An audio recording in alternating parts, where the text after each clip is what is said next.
उपमन्यु अपने मामा के घर रहते थे।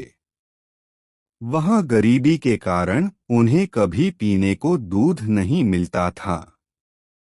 उनकी माता उन्हें चावल के आटे को पानी में घोलकर दूध कहकर पिलाती थीं।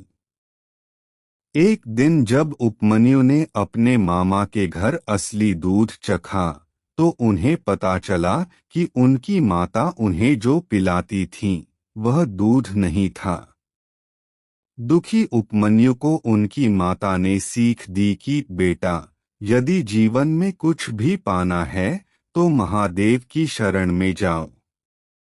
माता के कहे अनुसार नन्हा उपमन्यु हिमालय पर जाकर ओम नमः शिवाय का जाप करते हुए घोर तपस्या करने लगा। शिव जी ने उपमन्यु की परीक्षा लेने के लिए देवराज इंद्र का रूप धारण किया और शिव जी की बुराई करने लगे। लेकिन उपमन्यु अपनी भक्ति पर अडिग रहे। प्रसन्न होकर शिव जी और माता पार्वती ने दर्शन दिए और उपमन्यु को हमेशा के लिए पूरा का पूरा दूध का सागर, क्षीर सागर ही दान कर दिया। उनकी माता के पास दूध खरीदने के पैसे नहीं थे।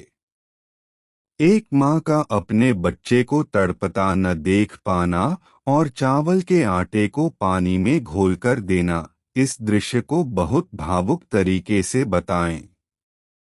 जब उपमन्यु को सत्य का पता चलता है तो वह रोने लगते हैं। यह माता उन्हें रोने के बजाय कर्म करने और महादेव को अपना असली माता पिता मानने की सीख देती हैं। उपमन्यु का इतनी छोटी उम्र में महल या सुख न मांगकर सीधे हिमालय चले जाना। उन्होंने वहां पत्तों और हवा पर रहकर ओम नमः शिवाय का जाप किया। महादेव सीधे दर्शन नहीं देते, वे परीक्षा लेते हैं। शिव जी देवराज इंद्र का रूप धारण करके ऐरावत हाथी पर बैठकर आए। उन्होंने उपमन्यु से कहा, मैं तुम्हें सब कुछ दे दूंगा, उस डमरू वाले शिव की पूजा छोड़ दो। उपमन्यु ने इंद्र की बात सुनकर अपने कान बंद कर लिए और कहा कि जो मेरे महादेव की निंदा करता है वह पापी है।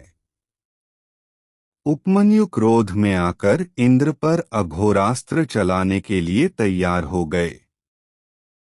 उपमन्यु के अडिग विश्वास को देखकर इंद्र के रूप में आए शिव जी अपने असली रूप में प्रकट हो गए।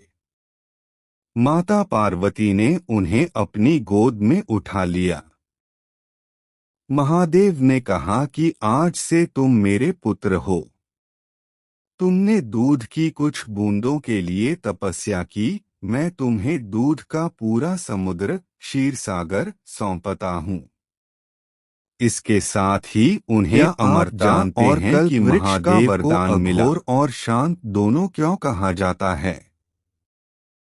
आज हम एक ऐसी घटना सुनेंगे जब महादेव के क्रोध ने ब्रह्मांड को हिला दिया था, लेकिन उसके पीछे छिपा था संसार के कल्याण का एक बड़ा रहस्य। माता सती के जाने के बाद महादेव गहरी तपस्या में चले गए थे।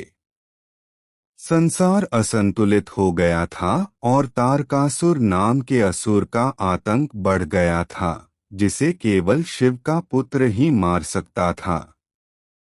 देवताओं ने कामदेव को महादेव की तपस्या भंग करने के लिए भेजा। कामदेव ने वसंत ऋतु का निर्माण किया, फूलों को खिलाया और महादेव के मन में हलचल पैदा करने की कोशिश की। जब महादेव की आंख खुली और उन्होंने कामदेव को देखा, महादेव का तीसरा नेत्र केवल विनाश का नहीं बल्कि विवेक और ज्ञान का प्रतीक है। कामदेव का भस्म होना असल में हमारे भीतर की बुरी इच्छाओं के भस्म होने का प्रतीक है। जब महादेव की आंख खुली और उन्होंने कामदेव को देखा, महादेव का तीसरा नेत्र केवल विनाश का नहीं बल्कि विवेक और ज्ञान का प्रतीक है। कामदेव का भस्म होना असल में हमारे भीतर की बुरी इच्छाओं के भस्म होने का प्रतीक है। इंद्र ने कामदेव को यह काम सौंपा। कामदेव की पत्नी रति बहुत डर गई थी। वह जानती थी कि महादेव के क्रोध का सामना करना मौत को दावत देना है। कामदेव ने रति को समझाया कि संसार के कल्याण के लिए उन्हें यह जोखिम उठाना ही होगा। कामदेव ने हिमालय पर पहुंचकर अपनी शक्ति से असमय वसंत का निर्माण किया। सूखे पेड़ों पर फूल खिलने लगे, भंवरे गूंजने लगे और ठंडी हवा चलने लगी। वातावरण एकदम प्रेममय हो गया। जैसे ही महादेव की समाधि थोड़ी ढीली हुई, कामदेव ने अपने धनुष से पुष्प बाण छोड़ा। वह बाण सीधे महादेव के हृदय में जाकर लगा। महादेव की आंखें खुलीं और वे विचलित हो गए। जब महादेव ने चारों ओर देखा तो उन्हें आम के पेड़ के पीछे छिपे कामदेव दिखाई दिए। महादेव समझ गए कि उनकी तपस्या भंग करने की कोशिश की गई है। क्रोध में उन्होंने अपना तीसरा नेत्र खोल दिया। उस अग्नि में कामदेव देखते ही देखते भस्म हो गए। कामदेव के भस्म होते ही रति वहां पहुंचकर विलाप करने लगी। उसने महादेव से प्रार्थना की, मेरे स्वामी का क्या दोष था? उन्होंने तो देवताओं के कार्य के लिए अपनी बलि दे दी। रति का दुख देखकर महादेव का हृदय पिघल गया। महादेव ने रति से कहा, कामदेव अब अनंत बिना शरीर के रूप में संसार में व्याप्त रहेंगे। वे केवल मन में रहेंगे, शरीर में नहीं। साथ ही उन्होंने वरदान दिया कि द्वापर युग में जब महादेव कृष्ण के रूप में आएंगे, तब कामदेव उनके पुत्र प्रद्युम्न के रूप में जन्म लेंगे और रति उन्हें पुनः प्राप्त करेगी। महादेव हमेशा शांत रहते हैं, चाहे वह समुद्र मंथन का विष हो या तपस्या। लोगों को सिखाएं कि कठिन समय में शांत रहना ही सबसे बड़ी शक्ति है।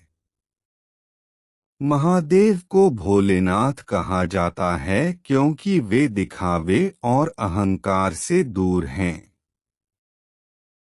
रति की करुण पुकार सुनकर और देवताओं की विनती पर महादेव का क्रोध शांत हुआ। उन्होंने रति को उठाया और आशीर्वाद दिया। महादेव ने कहा, कामदेव अब शरीर से नहीं बल्कि अनंत बिना शरीर के रूप में जीवित रहेंगे। वे हर जीव के मन में वास करेंगे। सच्चा प्रेम अमर है। रति और कामदेव की कहानी सिखाती है कि सच्चा प्रेम मृत्यु के बाद भी जीवित रहता है। वह शरीर का मोहताज नहीं होता। कामदेव जानते थे कि महादेव का क्रोध उन्हें जला देगा, फिर भी उन्होंने संसार की भलाई, तारकासुर के अंत के लिए, शिवपुत्र के जन्म के लिए खुद को न्योछावर कर दिया। धैर्य का फल रति ने हार नहीं मानी और महादेव की शरण में रहीं, जिसका फल उन्हें द्वापर युग में पुनर्मिलन के रूप में मिला। इस कहानी का सबसे बड़ा संदेश यही है कि जब तक हमारे भीतर काम, वासना या अनियंत्रित इच्छाएं हावी रहती है, हम सत्य को नहीं देख सकते। महादेव का तीसरा नेत्र विवेक और ज्ञान का प्रतीक है। जब कामदेव ने उन पर बाण चलाया तो उन्होंने अपनी इंद्रियों को वश में किया और ज्ञान की अग्नि से वासना को भस्म कर दिया। हमें अपनी गलत इच्छाओं को दबाना नहीं, बल्कि ज्ञान से उन्हें सही दिशा देनी चाहिए। रति का विलाप और बाद में पार्वती जी की तपस्या यह सिखाती है कि भगवान को काम या बाहरी आकर्षण से नहीं जीता जा सकता। कामदेव ने बल का प्रयोग किया तो भस्म हो गए, लेकिन मां पार्वती ने तप और सच्चे प्रेम का मार्ग चुना, जिससे महादेव ने उन्हें स्वीकार किया। सच्चा प्रेम शरीर से नहीं, आत्मा से होता है। पवित्रता ही ईश्वर तक पहुंचने का एकमात्र मार्ग है। कामदेव का भस्म होना अंत नहीं था। जब रति ने प्रार्थना की तो महादेव ने कामदेव को अनंग बिना शरीर के जीवित किया और बाद में कृष्ण अवतार के समय प्रद्युम्न के रूप में पुनर्जन्म का वरदान दिया।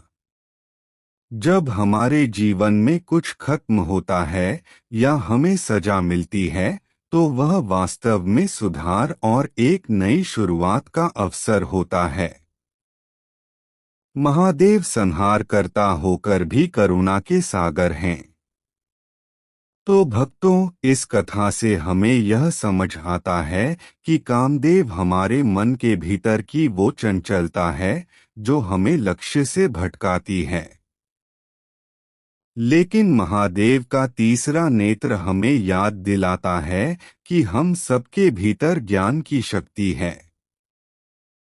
अगर हम अपनी इच्छाओं के गुलाम बनने के बजाय उन्हें विवेक से जीत लें, तो हम भी उस परम शांति को पा सकते हैं जिसे महादेव अनुभव करते हैं। रति और कामदेव का पुनर्मिलन हमें विश्वास दिलाता है कि अगर हृदय में सच्ची प्रार्थना हो तो महादेव असंभव को भी संभव कर देते हैं। प्रेम में शरीर नहीं, समर्पण होना चाहिए। बोलिए हर हर महादेव।